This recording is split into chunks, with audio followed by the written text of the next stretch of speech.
Salam sejahtera untuk kita semua. Perkenalkan, nama saya Fatma Widya Hutahayan. Saya dari kelompok 3 Komunikasi Bisnis. Di sini saya akan mempresentasikan tugas kami yang berjudul Konsep dan Teknik Komunikasi.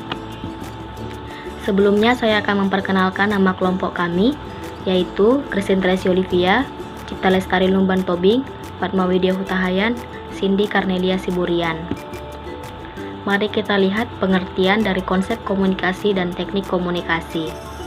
Konsep komunikasi adalah sebuah rancangan atau sebuah ide yang disusun agar sebuah proses penyampaian pesan kepada orang lain dapat terorganisir dan bisa langsung memahami pesan tersebut serta memberikan feedback yang baik.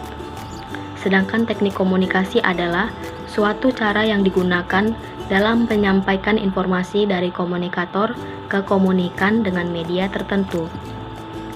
Selanjutnya kita akan melihat apa itu konsep jendela Johari. Teori Johari Window atau jendela Johari merupakan sebuah teori yang digunakan untuk membantu orang lain dalam memahami hubungan antara dirinya sendiri dan orang lain. Sekian penjelasan dari saya, akan dilanjutkan oleh Cipta. Oke, terima kasih. Saya akan melanjutkan presentasi dari Fatma Widya. Sebelumnya saya memperkenalkan diri, saya Cipta Lestari Tobing dan akan melanjutkan presentasi dari Fatma Widya.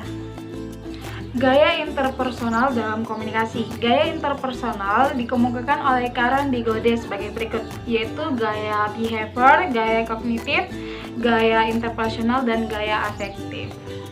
Menurut Norton tahun 1983, gaya komunikasi interpersonal yaitu yang pertama dominan. Komunikator dominan dalam berinteraksi.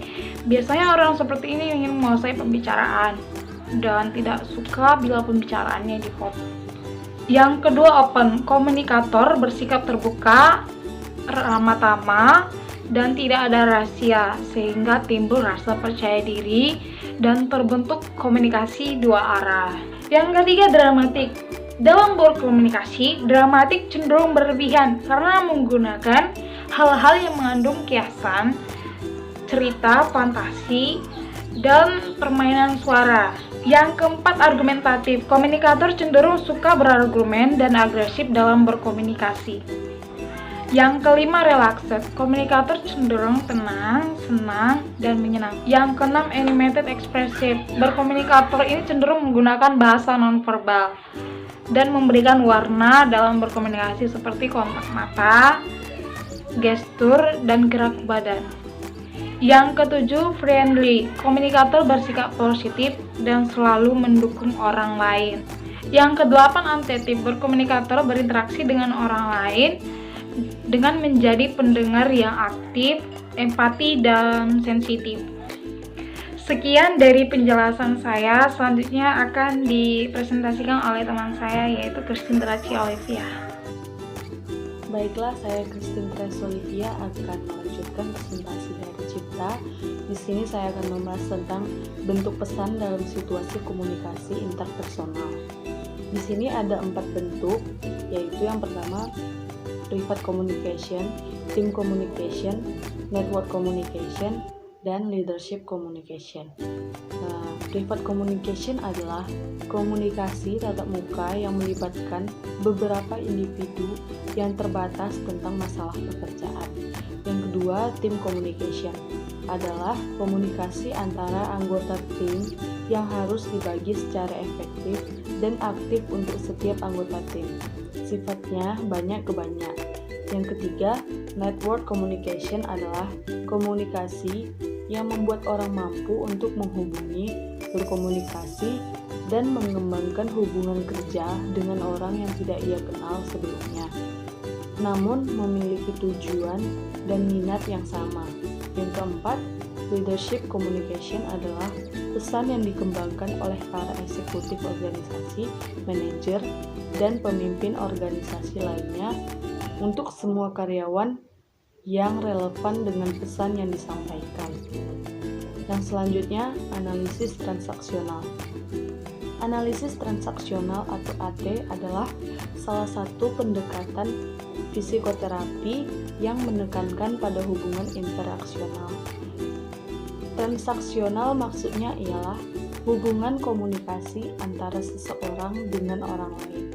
Adapun hal yang dianalisis yaitu meliputi bagaimana bentuk, cara, dan isi dari komunikasi mereka. Setelah sekian penjelasan dari saya, selanjutnya akan disampaikan oleh Cindy Karnelia Siburian. Perkenalkan, saya Cindy Karnelia Siburian akan melanjutkan presentasi dari Christine, yaitu fungsi mendengarkan bagi anggota organisasi. 1. Menciptakan komunikasi yang efektif. 2. Mengerti lawan bicara. 3. Menciptakan rasa dihargai. 4. Menciptakan suasana nyaman. 5. Membantu diri untuk berempati. 6. Menjaga dan mempererat hubungan baik. Pedoman untuk mendengarkan secara efektif. 1. Tidak berbicara saat orang lain bicara.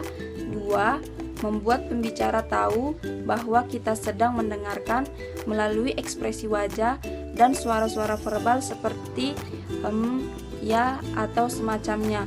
3. Kemampuan untuk bisa mengulangi apa yang disampaikan oleh pembicara, bahkan persis setiap kata.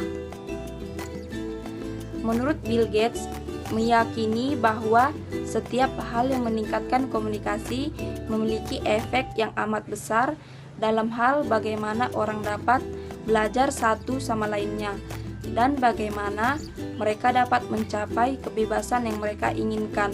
Terima kasih. Sekian presentasi dari kelompok kami. Jika ada kesalahan, kami mohon maaf. Sekian dan terima kasih.